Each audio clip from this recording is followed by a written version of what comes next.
श्री उत्तम चंद जी का। और आज हमारे बीच में हमारे जो शास्त्री जी हैं, जो हमारे देवेंद्र भाई साहब जी हैं सेमाल जी, इसी गांव के रहने वाले, उनके सुपुत्र सुशील सेमाल के को मंच पर 2 मिनट के लिए बुलाना चाहूंगा अपने परिचय के लिए। श्री शास्त्री जी को जोरदार तालियों से शास्त्री जी का स्वागत। बोलो नैलेश्वर महादेव की जय। आप सभी बहुत बधाई के पात्र हैं।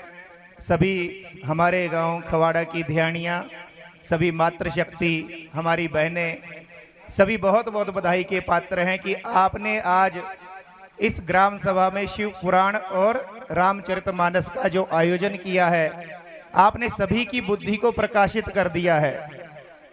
इतना बड़ा आपने ये कार्य किया है कि कई प्रकार की पार्टियां तो लोग मिलकर के करते रहते हैं, लेकिन आपने ऐसा एक सामाजिक कार्य किया है जिससे हमें भी शिक्षा मिलती है और हमारे बच्चों को भी आगे के जीवन में शिक्षा मिलती है। शास्त्रों में भी आता है श्रवण, कीर्तन और मनन। मेरे सामने जयप्रकाश पैन्युली जी और बहन लक्ष्मी देवी जी 2 चमकते हुए सूर्यों के समान बैठे हैं। इन सूर्यों के सामने मेरा बोलना एक दीपक जलाने के समान है, जैसे चमकते हुए सूरज के सामने कोई दिया जलाता है। लेकिन माननीय अध्यक्ष जी ने मुझे मौका दिया है तो मैं थोड़ा बताना चाहता हूं। उतनी बार उसको सुनो, समझो, अपने जीवन में उसको उतारो। जितना हम उसको अपने जीवन में उतारते हैं, हमारा जीवन धन्य हो जाता है। और जब हम अपने धर्म को स्वयं समझेंगे, अपने धर्म की बारीकियों को जानेंगे, तभी हम आने वाली पीढ़ी को भी जागरूक कर सकते हैं।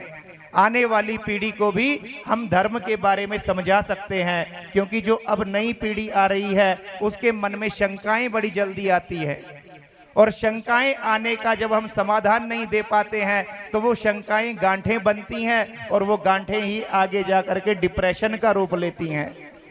इस समाज में आज डिप्रेशन की जो समस्या है वो बढ़ती जा रही है, और डिप्रेशन को यदि तोड़ना है तो सदगुरु की शरण में आना चाहिए। और ऐसे सदगुरु हमारे सामने 2 बैठे हैं। इनकी बातों को केवल सुनना नहीं है, समझना भी है। कहने के लिए तो बहुत कुछ है, लेकिन समय का बड़ा अभाव है, इसलिए अपनी वाणी को विराम देता हूं। और सभी ग्रामवासियों को मैं धन्यवाद का पात्र मानता हूं, बधाई का पात्र मानता हूं, जिन्होंने इस आयोजन को इतने अच्छे तरीके से किया है। धन्यवाद। धन्यवाद पूज्य शास्त्री जी का। हमें आज ही पता चला आप भी हमारे गांव का नाम रोशन कर रहे हैं। ऐसे कैसे हम